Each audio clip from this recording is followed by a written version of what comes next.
My friends, Palestinian assault squads from Hamas launched an unprecedented attack from their besieged positions in Gaza, and they completely overwhelmed Israeli security forces, which literally went 404. Really, Israeli intelligence officers only learned of the attack on coffee break when they opened Twitter and realized hashtag Israel started trending. The situation is still very confusing, but currently the entire south of Israel is ablaze. And now there are increasing signs that Hezbollah is also preparing an offensive in the north of Israel. This offensive is beyond imagination. Palestinian assault squads carried out a combined arms guerrilla war attack. This is definitely not the same Hamas from a decade ago. We have speedboats, we have bulldozers, manpads, we have drone dropping grenades. We also witnessed the first Palestinian airborne combat assault with motorized paragliding units. So in this video we'll go through a step-by-step military tactical analysis of this Palestinian attack in order to understand and explain what happened.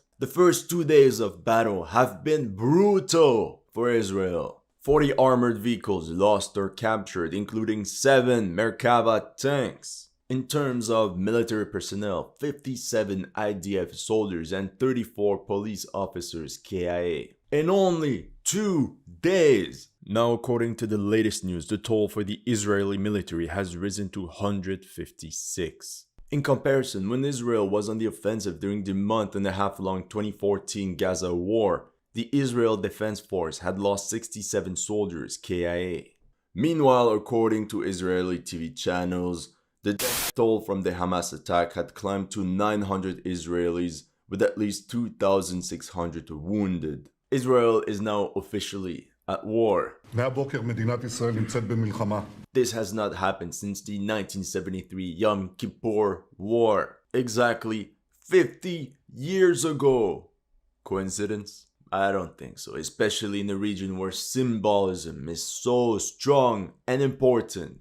Welcome to History Legends, and here are the latest news of the Israel-Palestine war. If you're new to this channel, make sure to like and subscribe. As you know, some of my videos have been targeted with limited or no ads. So make sure to check out my Patreon or PayPal to keep the show running. Thank you to everyone that has already helped, and welcome to the headquarters. Talking about Israel and Palestine is charged in history. But long story short, for those that are new to the party, it's a 70-year-old conflict that disproportionately impacted Palestinian civilian lives. Historically, Palestinian armed factions were always on the defensive against the IDF, like during the Battle of Jenin in 2002 or during the 2014 urban battle of Gaza. But this time, the balance of power is shifting. With the growing support of Iran and the military experience from the Lebanese faction Hezbollah, the Palestinian armed faction of Hamas decided to bring the battle deep into enemy territory, just like the Viet Cong did during their Tet offensive. This would allow Hamas to flip the script, bring the battle to an unprepared enemy, and aim for political victory. No. How did Hamas achieve all this military success? And how did they evade Israeli surveillance? Check out this article from the Times of Israel. Sources close to Hamas describes years-long campaign to fool Israel. What you have to know is that in previous military operations, senior Palestinian commanders in Gaza were usually removed within the first hours.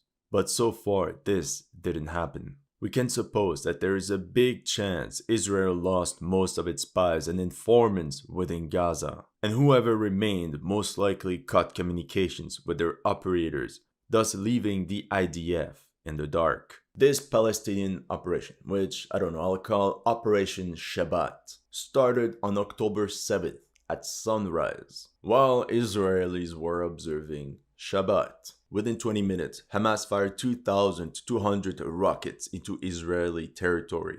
The bulk of their Qassam rockets are locally produced. You have the 90mm, the 107 and 115mm models. And here you can see footage of the latest addition to their arsenal, the 114mm Rajum short-range missile system. We can also assume that a lot of decoys have been fired as well to create this mass effect on the Israeli Iron Dome, which got overwhelmed. The local population is used to the sirens and let's say it didn't raise any major alarm. That was until ground operations started. For this offensive, Hamas readied the stormtroopers from its well-developed military structure, the Al-Qassam brigades. Officially, these are between 15,000 and 40,000 fighters strong. But in reality, we're talking about a corps of about 2,000 elite combatants, organized into 6 brigades of roughly 350 fighters, which then can be reinforced with another 30,000 in emergency situations. It's also very important to note that a lot of these fighters from Al-Qassam brigades have been trained in Lebanon by Hezbollah, where they learned the ins and outs of modern warfare. We can assume that each of these Al-Qassam brigades was given one axis of attack. The main targets were Zikim and Erez to reach Ashkelon, Sderot to cover the right flank, Kfar Aza, Be'eri and Re'im in the center, plus Magan in the south. This is when the Palestinians were ready for the breakthrough.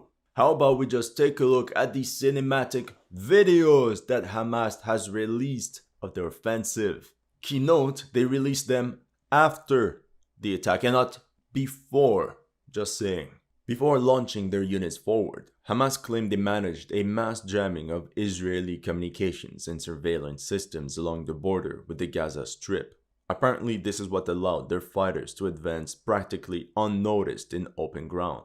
I mean, this certainly could have been possible with Iranian help, but I think there's a lot of propaganda in this and there might be more to the story. First of all, here's footage from a Palestinian drone, a freaking drone, as it's dropping grenades on Israeli guard towers along the border wall. We can clearly see that the objective is to disable the machine gun nest located there. Hamas also destroyed these guard towers using various types of rockets. We can believe they used the same tactics against communication towers. Once all these positions were destroyed, phase 2 could start. A tractor was sent forward to ram into the first fence, and they seemingly do this unopposed. The tractor is followed by 2 men from a demolition squad. One of them seems to be holding some sort of explosive tube. They blast another fence before letting a full unit of around 7 motorcycles through the breach. Now during the breach near the town of Zikim, on the way to Ashkelon, the footage is a bit clearer. There's a first fence which a small squad of engineers blow up.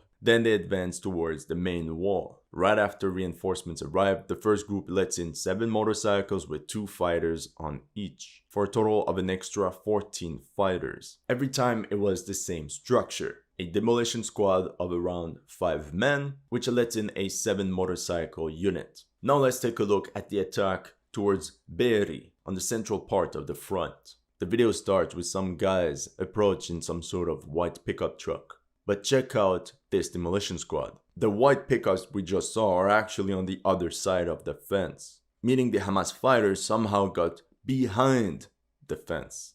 Once the breach is created, 3 pickups filled with infantry rush inside Israel. So how exactly did these Palestinian fighters get behind the fence? Historically, Hamas used tunnels to infiltrate its fighters inside Israel. I'm not an expert in tunnels, but as you can see in these images, those seem to be relatively well built, as they're made of concrete. These tunnels would be hundreds of meters long, as they would start from somewhere in Gaza all the way deep into Israeli territory. But over time, Israel developed technology to detect those tunnels. I imagine especially if they're bigger. So we can believe the Palestinians reused tunnels, but smaller ones, only to allow a couple soldiers through. And instead of going deep into Israeli territory, these tunnels would be just long enough to reach behind the first barrier of fences and walls. However, at the same time, they could have used a simpler and more creative method, such as these now infamous motorized paraglider units. I'll let these images speak for themselves. But even the Palestinians managed to conduct combat airborne assaults behind enemy lines. These can easily fly at a speed of 24 kilometers per hour. So theoretically, they can cover 2 kilometers in only 5 minutes. So yeah, that's definitely another possibility. And such actions would be very possible, especially if landing small binôme of two men at various parts of the fence. At the same time, we have to talk about the infiltration of Palestinian assault squads from the sea. We have footage of Hamas using its marines aboard speedboats to disembark troops deep into Israeli territory, right on the beaches of Ashkelon. They could have also dropped off some of them near Zikim, which is much closer to the border with Gaza. The motorcycle units were used as some sort of blitzkrieg. They were necessary to move fast, since the most important objective for Palestinian fighters was taking control of the Re'im military base, home of an important headquarters and communications center. Once they had breached the border, Al-Qassam units engaged the first Israeli forces. In this video, a 10-man strong squad equipped with an RPG destroyed this Israeli tank overlooking the fence. The Palestinians even fabricated their own guided anti-tank systems and fired at various Israeli vehicles guarding the border. And they also used the Air Force. This is where Hamas released an HD video of a drone dropping a grenade right on top of a Merkava tank overlooking the border. And they destroyed it. We can clearly see the Merkava burning and put out of action. With all the firefights, eventually some local Israeli units tried to intervene. Some tanks tried to rush in order to eliminate the breakthrough. Can you imagine that? Tanks of the IDF charging the enemy without proper infantry support or air support. These were quickly destroyed. Hamas also launched dozens of kamikaze drones, like these Al-Zawari models you can see on screen. But unlike in the trailer that Hamas released, it seems they actually launched them from inside buildings. This means all these positions easily evaded Israeli surveillance. Once Palestinian assault squads had overcome these obstacles, they simply drove on Israel many roads using their motorcycles and even civilian cars like the pickups we just saw. As you can imagine, this made it very hard for Israeli security forces to detect between fleeing civilians and enemy combatants. Now be ready for the first major revelation. Take a look at these fighters on these motorcycles. Notice how they're wearing Israeli IDF uniforms with the infamous Mitznefet helmet cover. As an example, on the left, one Palestinian fighter in IDF uniform, and on the right, an actual Israeli infantryman. You can't see the difference. That's how they managed to infiltrate all these bases. The guards of these military checkpoints simply saw other Israeli soldiers approaching the base. We can even suspect that many of these Palestinian fighters in IDF uniform learned Hebrew with a perfect accent just to improve the level of deception. This is when the Palestinians reached the Israeli bases. This is where the attacking force brought in its reserves of foot soldiers. I consider those guys to be part of the third wave. They're calmly walking about 1 kilometer to the base in open field. In this video specifically, I counted at least 30 fighters, essentially a platoon. Then they spread out. This squad, composed of 6 men, runs deep into the base. Notice how one of them is equipped with an RPG. Generally speaking, it's always the same structure, 5 men with AK-47s, and one of them with an extra RPG. These assault squads were also supported by mortar crews and guided around enemy positions by drone operators. Here we can see 36 Israeli soldiers, most likely conscripts for the most part, pinned down and completely encircled by Palestinian strike groups. Very similar situation on the attack on the Re'im base, where a group of 14 fighters is calmly walking in open terrain. One of them is seen equipped with a special RPG, with a tandem charge warhead to penetrate hardened structures. Let's analyze the attack towards Be'eri. Once they had broken through the border, they had to reach 1 kilometer up to this military checkpoint, located right here on the map. According from the pictures from this neighboring World War I Anzac monument, see that the area is very forested, making it very easy for a big force of infantry to walk unnoticed up to the military base.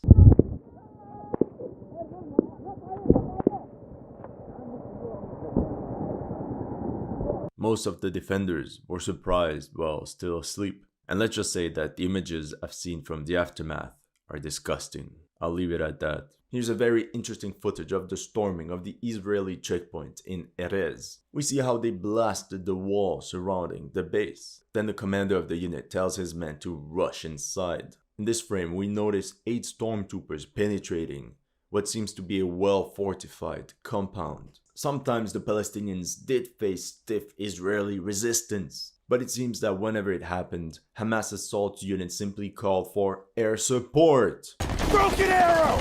In this one, a couple drones showed up and ambushed these groups of pinned down Israeli soldiers. Let's be honest, they probably didn't even know from what side it was coming. While some Palestinian assault forces were clearing up these checkpoints, others spread as far as possible across the countryside to delay Israeli reinforcements. For example, this unit fired a Cornet anti-tank missile at this advancing Israeli column. These same advanced parties also managed to shoot down 4 Israeli helicopters using manpads, most likely originating from Ukraine. To scare away other attack helicopters, Hamas also developed remotely controlled launchers for their Mubar-1 unguided rockets equipped with radio proximity fuses. And this could explain the lack of responsiveness of the IDF. 1, they had trouble locating enemy forces. And since they're used to fight with total air supremacy, the moment their aircraft were not present on the battlefield, it seems everything came to a standstill. Of course, one of the main political goals of this military offensive was the capture of hostages. We will remember how in 2006, one Israeli soldier was captured and later exchanged for 1,000 Palestinian POWs. And like that, we saw dozens upon dozens of Israeli civilians captured and brought back to the rear in Gaza. Obviously, many Israeli soldiers were also taken as captives, some of them dragged out of burning tanks. From all the footage I saw, I counted at least 20 Israeli soldiers as POWs, and let's just say with some more harmed than others. The Wall Street Journal reported that Hamas had captured at least 100 people, among them Major General Nimrod Aloni, perhaps the highest ranking Israeli officer ever captured by the Palestinians. To do so, hundreds of unarmed men from Gaza rushed through the breach. They acted like some sort of logistics fourth wave and picked up anything they could find in these bases. Hamas fighters captured dozens of vehicles of all types, many of them intact. Here you can see a bunch of them on top of intact Merkava tanks. As of now, according to Rybar, Israel lost 7 Merkava tanks, 2 destroyed, 3 damaged, and 2 captured. 2 Namr APCs captured as well, at least 10 Humvees, another 10 various APCs like the M113, and a minimum of 2 MRAPs, all taken back to Gaza as trophies. Then comes the part that shocked the entire world. We can only explain it as a deliberate attempt to force the IDF to respond as brutally as possible and unleash violence on the inhabitants of Gaza. This would essentially put the entire Arab world against Israel and would destroy all the latest attempts by Israel to normalize relationships with its neighbors. You can't forget that the governments in these Arab countries are led by their streets. If their streets demand action against Israel, these governments will have no other choice. Meanwhile, Israel is calling thousands of reservists. The IDF is not just preparing a counterattack, but a punitive expedition. But that will be for another video. That's all I have for you today. Let me know in the comment section what you thought of my analysis. If you're new to this channel, make sure to like and subscribe. And if you want to support my work, make sure to check out my Patreon or PayPal. The links are in the description below.